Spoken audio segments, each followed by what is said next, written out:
Thank you, Dark Sky listeners.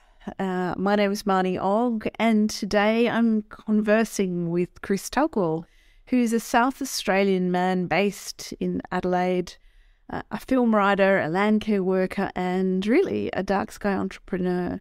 His love and passion to make things happen is completely evident in this conversation. And it's his connections with local government, tourism providers, technical assistance, and the general community that have really made a small patch of private land turn from scrapland to Australia's first dark sky reserve on the Murray River, about 90 minutes out of the capital of South Australia in Adelaide. So I loved chatting with Chris because his conservation efforts have really expanded this area and really made it a number one tourist destination for everyone to get to. And I think it's absolutely admirable. So join us as you may also be inspired to create another dark sky space. Thank you. Hi, with a flick of a switch, we turn night to day and day to night. We can change seasons, actions and states of mind. Light is everywhere, used endlessly and very much a part of our modern world. But what is it? How do we use it? And how is it changing our environment and our behaviours? A star-filled sky used to be our evening's entertainment. Now it's Netflix, iPads, or even a podcast. When was the last time you looked at the night sky? I'm Marnie-ogg, and this is Dark Sky Conversations, the podcast that brings people and science together to shed light. Good morning, good evening, good afternoon. Who knows what time of the day you're listening to this podcast? Maybe it's at night, given it's Dark Sky Conversations. But today my guest is Chris-Tugwell, and I've always said that the best way to ask somebody about what they do in life is to get them to do it themselves. So Chris, tell me a little bit about yourself and how you got to be involved in dark skies. It's a bit of a long journey, but I'll give you the short version. I actually I trained as an actor and dancer. So I worked in the theatre for quite a long time, and because the arts are always crazy, you can be in work for quite a while and then suddenly it stops. So I became a teacher, and I worked in Whyalla, which is a regional city in South Australia. I loved teaching. It was fantastic.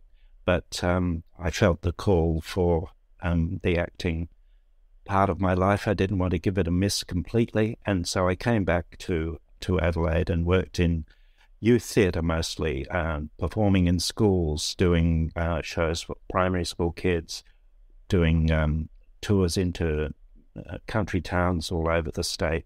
And that's how I got involved in writing eventually. I started writing theatre, plays and so on for young performers, for young audiences. Fabulous. And so that was sort of the writing journey. And my partner and I, she's a psychiatric nurse, and we've always been interested in the environment, and we decided back in the 90s to try and find a block of land, something to do some revegetation, some regeneration of somewhere that really needed it. And we were looking for 10 acres, and we somehow ended up with 350.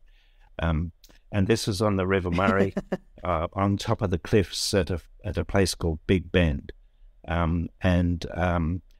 It is a place where the night sky is absolutely extraordinary. And so we've sat around bush fires, campfires, looking at the stars there and just thinking, this is amazing. And then I heard about the dark sky movement. Because of our revegetation work and so on, I'd got involved in land care, and I got onto the committee of the Mid-Murray Land Care Committee and suggested to them that we might be able to do something about creating some kind of dark sky place in the region. I thought they'd think I was crazy and just say, forget about it. But they didn't. They said, great idea. go off and see what you can do. And that's actually around about when you and I met, because I came to the conference in Siding Springs, and which I found an incredibly inspiring event. And part of that gave us the impetus to talk to the council, get them motivated. They've been absolutely amazing. Mid-Murray Council have been really extraordinary in supporting this. And so what we've ended up with is a 3,500 square kilometre dark sky reserve, which is kind of bigger than I imagined in the beginning. But it's a combination of townships, conservation parks, private land, pastoral land, all sorts of different areas come under this dark sky reserve, and that involves, as you know, council adopting dark sky policies, lighting management plans, and so on. So it's been an extraordinarily complicated journey. I've learned things I never thought I needed to know. But I think one of the things, going back to the arts, is I think what I've found is the way that people argue about or discuss art projects is always to see the positives in it and to say, this is going to be fantastic, you'll love it. And the dark sky people that I talked to at the beginning were always saying, oh, light pollution's really bad, you've got to do something about it. And most people you've talked to haven't even heard about light pollution. So you've got to start. But they have heard of the night sky. Well, yes, that's right. They have heard of stars and planets. They can see. They don't see the two. They haven't given it any thought that there is an impact between what they do and the darkness. Yeah. So. Yeah. So let's pull that process apart a little bit. So you got your block of, you were looking for your block of 10 acres, and then got 350. And so were you already involved with land care then? No. Was that or it was afterwards that you got involved with land care? Well, we were looking for a way to actually do some revegetation. We first got involved with Trees for Life, and we started planting seedlings and so on. But when you're dealing with a property that size, planting seedlings by hand is really hard work, especially the property that we ended up with has sheet limestone across it, and that makes digging holes incredibly difficult. So we heard about some funding that was available through Landcare to do direct seeding. So we did, we applied for some funding for that. We got money to do 10 kilometres worth of direct seeding, which sounds like a lot. And that was done in 1 year. And then we went back and said, can we have some more? And they said yes. And for 8 years in a row, they gave us money. So we've done 80 kilometres worth of direct seeding on our property. So that's... And that was when did you start doing that? That was what, early... Approximately 2005, I think, maybe. So most of that seeding... So you were developing this relationship with a few different parties. You were sort of revegetating. And what had degenerated the land? Was it grazing? It was a sheep station. What? It had sheep on it for over 100 years. So it was... There was, we call the property Three Trees because we have three magnificent 500-year-old mallee trees on the property, and that was about all there was. Everything else was sort of below ankle height. It was really terribly abused. So we felt it needed a bit of loving care and a bit of help, because there wasn't any. And how far away is that from... Sorry, go on. Yep, sorry, go ahead. There's a bit of a lag here. Yeah. I was going to ask, how far away is this from town, from Adelaide, if I wanted to go out and see it now? 2 hours. Yeah, it's about 120 kilometres only. Yeah. It's not far. And that's been one of the extraordinary things that, in talking about this dark sky reserve, is we've been able to say, look, this is 90 minutes. The middle of the reserve is 90 minutes from an international airport. You can get to somewhere that's one of the darkest places in the world in no time at all. and have a magnificent experience. So that's something. Yeah. And so who have you been selling this to? Have you had international guests? Have you been able to appeal to a... Well, the local tourism people are doing exactly that.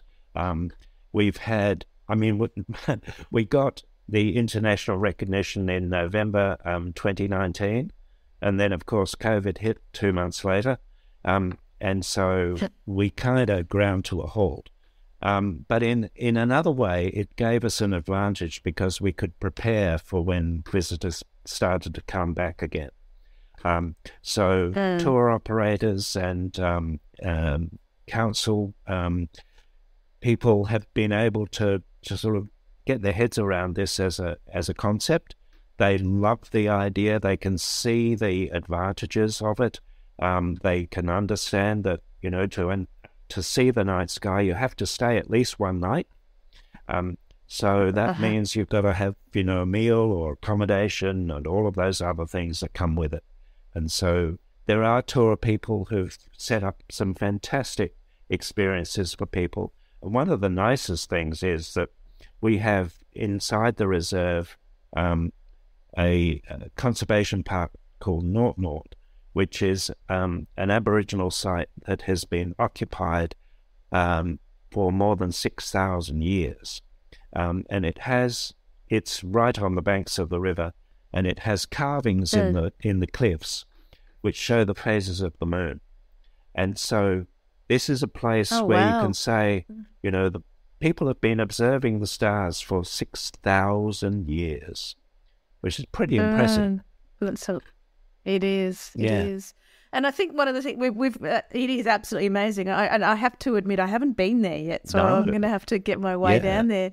But one thing we haven't sort of mentioned to people who might be listening to this from other places around the world is this is on the Murray River, which is a really famous, really important part of Australian culture for tens of thousands of years, and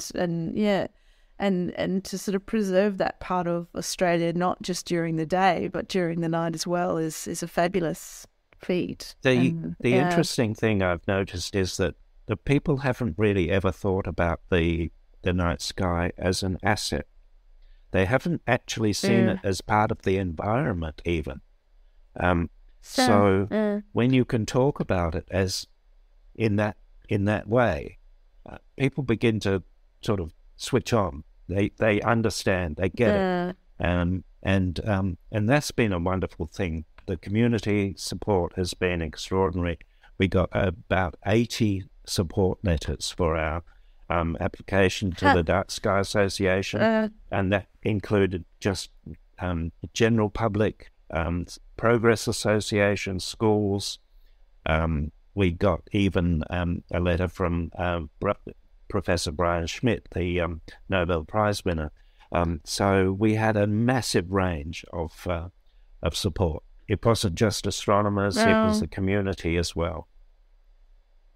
That's amazing. And so you talk about the impact, the actions that the council went through and helped you and they've been supportive. So what did you do to engage them into that? Because you could easily, often you talk about reducing light and they immediately turn around and say, safety concerns and blah, blah, blah. Why do you think they embraced it? Why, and was it a long process to get them on board? It wasn't actually. The first meeting I had with the council person, before I'd even sat down in the room, they said, before we start, I just want you to know I think this is a fantastic idea.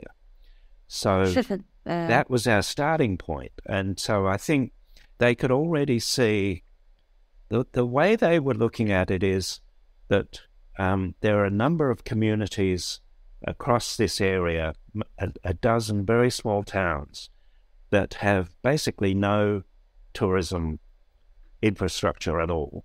And what they could see, the council could see that we've got all of these little towns that do really well along the river. They get the Easter, New Year, the fantastic water sports, all of that sort of stuff. Canoeing, you name it. But the townships away from the river don't get any of that. And they could see that the Dark Sky Reserve could bring that into these tiny towns, which are really dark. It's one of those things because they're naturally small places. And so they could see a big opportunity for those townships. And as you say, extend the people who are staying at, they're all going to the river and doing all those things. You know, it's one of the biggest things that I talk about when I try and pitch to different places around Australia to become dark sky, is that, you have, as you said, you've immediately got an extra night. You've got longer stays because people probably are sleeping in. They want to have breakfast and all the rest of it. So exactly, that's right. And also, it gives people another. It's another market for people to promote. If they're running a tourism business, they add this on to. One of the things that's been really quite exciting. You wouldn't expect this, but real estate agents are now advertising that this property is inside the Dark Sky Reserve. And so it's got that sort of kudos now for even... That's absolutely fabulous. I'm so proud of you. I just think it's amazing what you've done down there. And in many ways, I'll definitely take my hat off to you, because I don't know how you've done it, but there's such a buzz down there where people are really getting involved. And I've seen things like limousine dark sky transfers. So you can look at this, you sit in the back of the car and look up at the stars as you go through. And I just think this is great. There's a real entrepreneurial spirit there. There's an interest in engaging with it. I think of all the dark sky places in Australia, which is only 3, you're definitely the group that have taken it and run with it and really made it a destination. I've been very excited by the response. I mean, for example, the Tourism Commission here decided to promote the reserve by painting a tram in Adelaide, running through the city centre, and had dark sky images all over the tram. And that was running along around Adelaide streets for 6 months last year. And our local school, which is only, 40 students perhaps, the senior students decided when Queen Elizabeth died, they wanted to go down to Adelaide to write in the memorial book that was at Government House. Government House in Adelaide is on North Terrace. The tram goes along North Terrace, and they were going to catch a tram, and which one should show up but the Dark Sky tram? And so these kids from the Dark Sky Reserve got to travel on the Dark Sky tram, and I just think that's so stunning. They can see that they live somewhere special, and it's right there. It's in the streets of Adelaide. It's a really, really that's something special that's being thing. Celebrated. So my next project is to create an arts festival. That's the Dark Sky Arts Festival is my next because of course that's where I come from. Yes, well, that would, and I think that's the thing, is that we need to find different ways to speak to different audiences. I think there's definitely we talk very well between each other about how we create dark sky places and the benefits of it, etc. But we're all singing from the same pages. And what we actually need to do is get out and talk to different people and get other people involved. And things like the arts would be fabulous. Have you seen that festival? And I think it must be somewhere in the center of America, because it's in the desert. And they have all these night installations, which are basically, there's nothing lit up, of course, but you're actually using the starlight to look through the installation up to the night sky and getting the silhouette of it. Wonderful. I can't remember where it is, but And that's the yeah. idea. We're going to do a test run this year well, I hope if we get the funding, that is. We're going to try a Music in the Dark event, which is based on the Antikythera mechanism, which I don't know if you know about. No, which is yes. But you can explain it to our audience. It's an ancient device which predicts the movement of the sun and the planets. It was made more than 2,000 years ago, which is absolutely astonishing, and was found in a shipwreck off the coast of the small island of Antikythera in the Greek islands.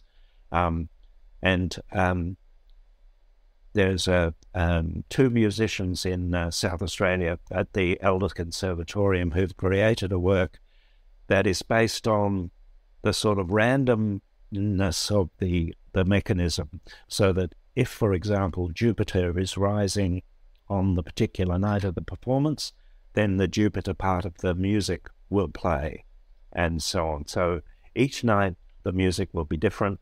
Each night, depending on what's in the sky, you'll get a totally different experience. So something like that, I think would be really, really stunning. And we've already got our first artwork. I'm sorry to interrupt. No, go. Yeah. There's a very boring thing in Adelaide called the Mannum to Adelaide pipeline. It's a concrete pipeline that goes all the way from the river to Adelaide, and it's been supplying water for, 60 years. And for about 60 years, people have been saying, we should really paint that thing. It's really ugly. Last year, we managed to get some funding through through SA Water and also Dulux providing the paint. We got to get the first dark sky mural painted on the pipeline. So we've done about 500 meters, but there's still a lot to go. How many tens of kilometers you've got to go? A fair bit further. Yeah. Oh, you've got to start somewhere. Yeah. That's amazing. You're listening to Dark Sky Conversations with Marnie-Ogg. We'll be right back after these messages from our sponsors.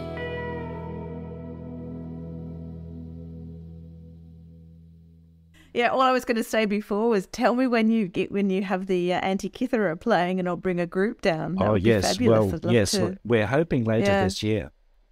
We're hoping to actually have a replica of the Antikythera mechanism on display as well. Great. So it's exciting. Yeah, it is. And would you say you're the main driver behind this, or are there now, little groups of you doing all sorts of amazing projects? Well, when I started this, I didn't even know you could measure the darkness. I didn't know anything about the scientific side of dark sky stuff. I just thought it was a neat idea, and I thought, it was pretty dark.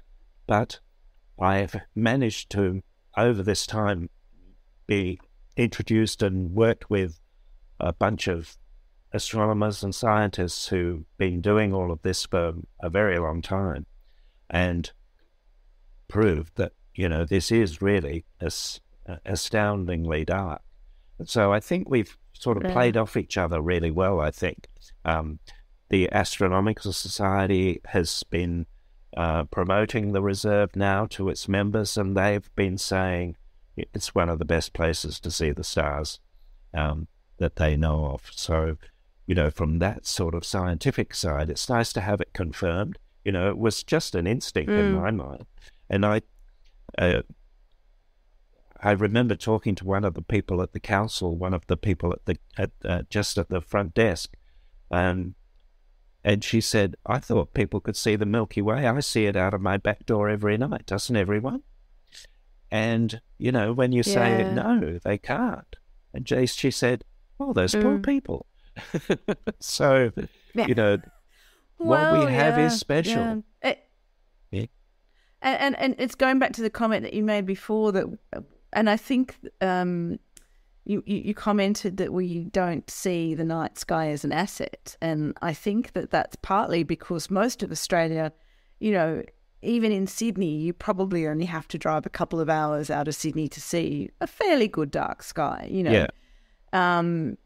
Comparatively, particularly with any of the Northern Hemisphere countries, etc.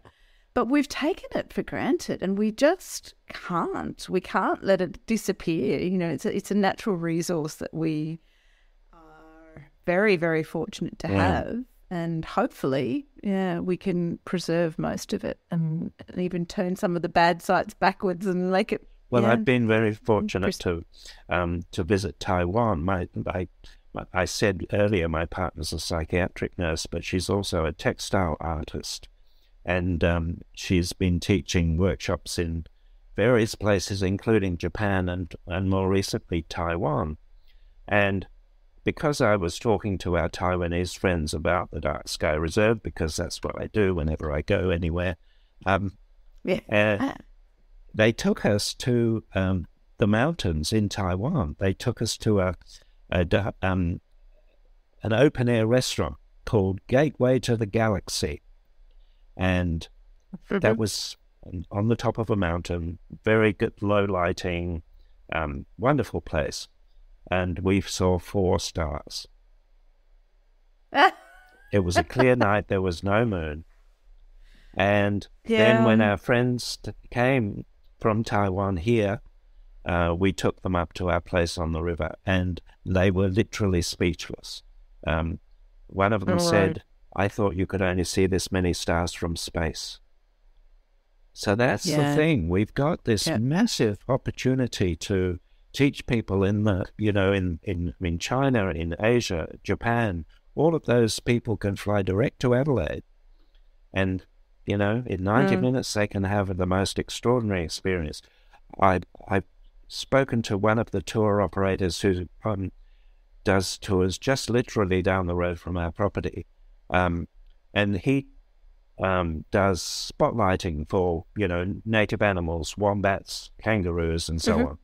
And he makes a point every time of stopping and turning the lights off so that people can see the stars. And some people burst into tears because they've never seen it.